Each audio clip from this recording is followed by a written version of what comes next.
Subscribe to The Honest Critique for current affairs, movie, book, and product reviews.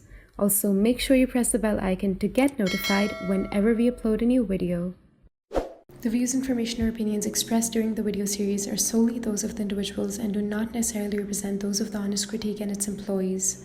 The following video contains strong language which may be offensive to some viewers. Viewer discretion advised.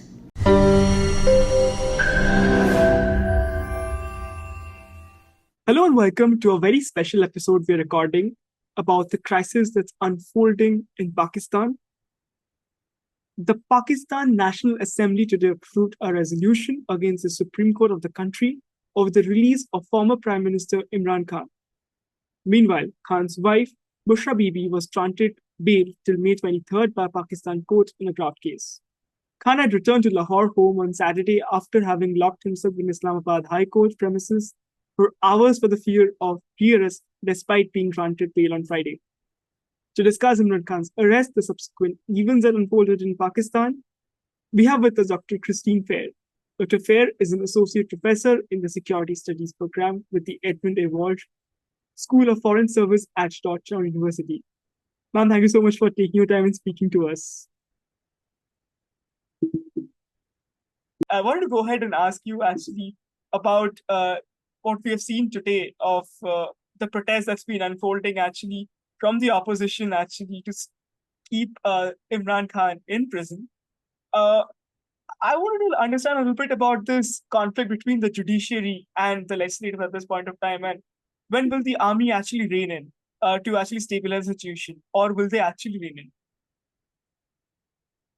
You mean, okay, so I mean, the judiciary in Pakistan is kind of complex, right? And the judiciary has, I mean, just like in India, there's going to be this natural tension. And I'm talking about India in the current setup. So there's this natural tension between the supporters of the government that are actively in the judiciary. By the way, we see this I would say, in the United States Supreme Court as well. And unfortunately, to such an extent that I don't think I could have imagined it being so corrupt in my lifetime. So I'm not singling out South Asian countries. I'm just as critical as the corruption in my own Supreme Court. But the mechanisms by which we got a completely compromised court's a little bit different. So in Pakistan, I would say to some extent, in India, you always have this tension with justices, with what their personal beliefs are and their personal support for a candidate and their policies. And then they have their obligation, of course, which is to uphold the Constitution. And then you have these exogenous factors putting pressure on the court. And this pressure can happen in a number of ways. Justices know that if they find a particular ruling that they're feeling the pressure to put forth compromises their integrity and they just resign, the government will just put in place someone who's going to do their bidding anyway. So in the United States, that was supposed to be preempted by giving justices lifetime appointments. The founding men who enslaved human beings, who wrote our Constitution, problematic though they were, thought that that would be less corrupt. And of course, what they failed to understand is that you can get the same level of corruption without any remediation. And that's the situation that we have. So Pakistan and India, there are remediation efforts, but it doesn't mean that the outcomes are different. So in Pakistan, you certainly have people on the court who support Imran Khan, but there's also a constitutional duty, right, to uphold the institutions of power and the rule of law. And what Imran Khan has done is certainly undermined any pretense of a commitment to rule of law. And then you have the Pakistan army, which is always putting pressure on the court. And so the court, you'll see, will sometimes exercise judicial independence to give it the impression of independence. But on really important items, the court will eventually do what the army wants it to do. And most people, I think, kind of misinterpreted the relief that the Supreme Court gave him, it was simply relief from being jailed on those specific charges. Now, in the days that have passed, with all of the violence that he has incited, the litany of charges that he will now face, it doesn't matter who any particular justice, whether or not they prefer Imran Khan, it's going to be really difficult for him to abscond from all of the charges that he is going to be facing. As you have rightly put, about a lot of misinterpretation, in fact, by a section of the media and analysts, and you have been following Pakistan for decades now, and you've seen That's how. why this is why it's kind of boring for me. But ma'am, I want to understand this, how there has been a considerate military division, actually. A lot of people believe that there has been a division, a section of military wants Imran Khan and a section wants him to go. Uh, while he is actually attacking the army chief and not the army per se. Where do you see the situation with Imran Khan's position on the army, and what does the army actually want? Does it want him to go? So, I mean, first of all, we don't ever know what the army wants, and I certainly am not going to have the hubris to answer that question. But here's the thing: yes, Imran Khan tried to thread the needle of only criticizing Bajwa, right, and not the entire institution. And when he attempted to thread that needle, he did have support within the army, right? Because of Bajwa's extensions. Everyone knows how extensions compromise and truncate the careers of otherwise promotable officers, right? So everyone knows how unpopular that is.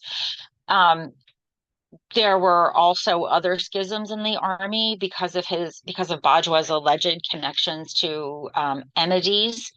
So that caused another interesting alignment with those sections of the military that found themselves working together with the likes of the Jamiat-e Islam, who came after him for these alleged Ahmadi distinctions. So there have been, quite a number of fault lines that have really come to be visible, particularly under Bajwa. But unfortunately, no matter how controlled Imran Khan may have tried to be, he doesn't have control over how his followers are going to interpret his message. And I think it would be very difficult to argue credibly that this is not being seen by the army as an attack on the institution. His followers are not making it. In any event, Bajwa is gone, right? So I don't think his followers are making a specific argument about a specific army chief. Now, look, I'll be honest with you. I mean, I'm sympathetic to any movement to try to dislodge the army from Pakistani politics. I mean, I'm not unsympathetic to this, but I simply read the facts as I see them. And I don't think that this is going to galvanize a retreat of the army from Pakistani politics. Far from it. I think that the lesson that the army learned is that it actually has to exert more control over its political proxies in the way that it exerts control over some of its other proxies. So the last thing actually that I wanted to ask you before I let you go is we have seen the attacks on the Corps Commander house actually, and we have seen how people have been angry on the street. Well, while the army might actually let this team actually pass and they have let this to go. But in your experience of looking at Pakistan, when was the last time you saw such a mayhem on the street, actually, an attack on a Corps Commander's house of the GHQ? Well, okay. So, I mean, when people ask that specific question, so this isn't the first time we've seen such attacks, right? We've had suicide attacks on corps commanders, right? The Peshawar corps commanders, the Karachi corps commanders. What I think is interesting is that this is happening in the Punjab, right? And while the TTP wreaked all sorts of havoc on frontier constabulary, as well as the Punjab police, the Pakistan, and of course the ISI, the Pakistan military was relatively, not completely, but relatively unscathed in the Punjab. So obviously this is kind of new. But apparently the Corps commander's home had been vacated a week prior to the outrage. So that to me at least indicates some forethought on the part of the army. Um, you It would have been really unthinkable for the army to stand by if the actual Corps commander had been present at that location.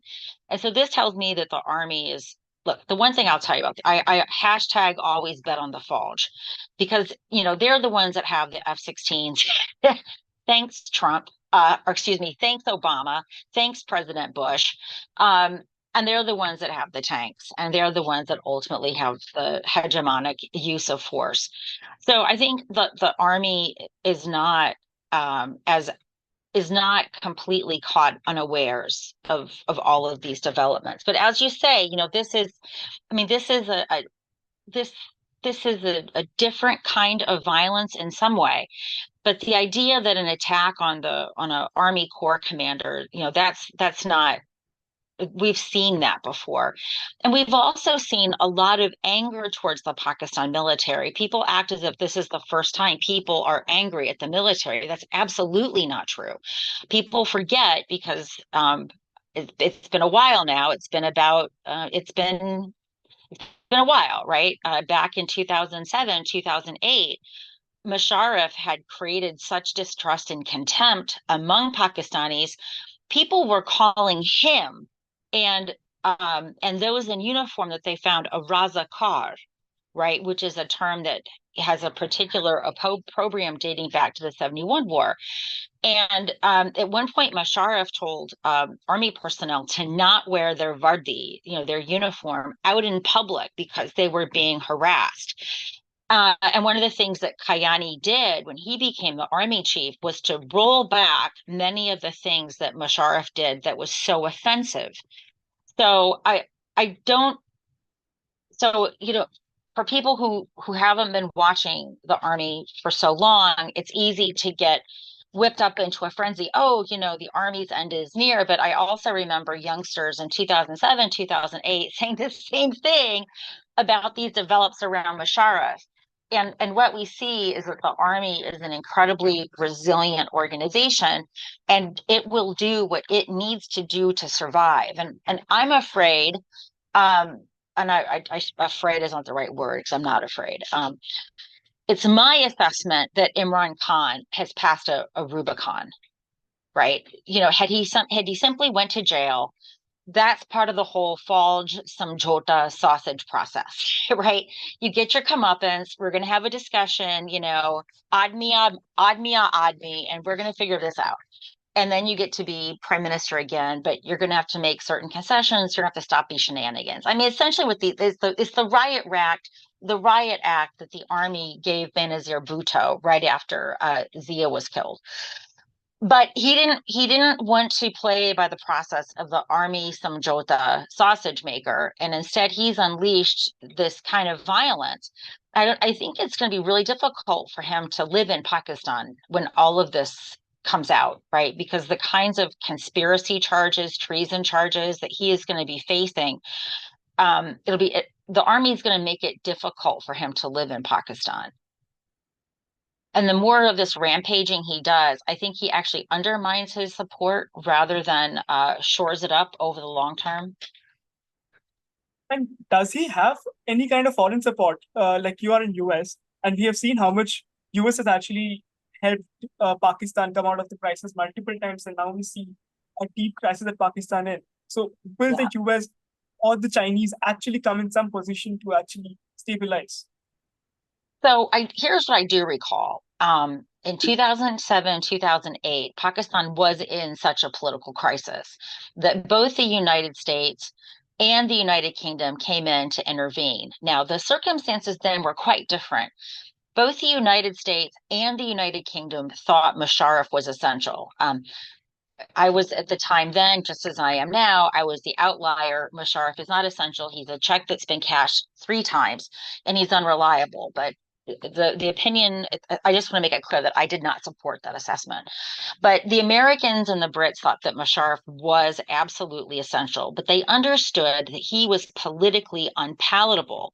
And they also knew at that point Benazir Bhutto was without question the darling of the Pakistani electorate and, quite frankly, the media.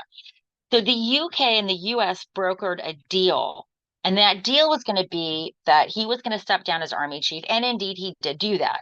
And Benazir Bhutto was going to become the prime minister. The PPP would be in coalition with his PMLQ, and he would become her president.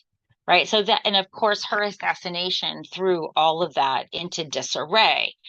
So here, I can't speak for the Brits, right? The Brits, I don't know where they are with Imran Khan, but I mean, you have seen that the United States president has exhibited zero interest in initiating any kind of direct contact with Khan. And it's my sense that the United States has no interest in shoring him up. But the US is very interested in Pakistan kind of going back to its status quo of a stable but predictable instability. And so I do anticipate, if it's not happening right now, it's going to be happening very soon, that the US and or the UK together or separately are going to be brokering some kind of peace. I strongly suspect that given the Chinese role in making or facilitating peace agreements in the region, that this is a role that the Chinese are also very keen to play. So I suspect the arrangement that the Chinese would be happy with won't be the same arrangement as one that the U.S. would prefer, but it's not clear to me how those differing equities would shake out. But sooner than later, and it's probably happening right now, major international powers are working to come to some resolution of this impasse. Well, thank you so much, ma'am. You've answered all our questions, and that's all I had.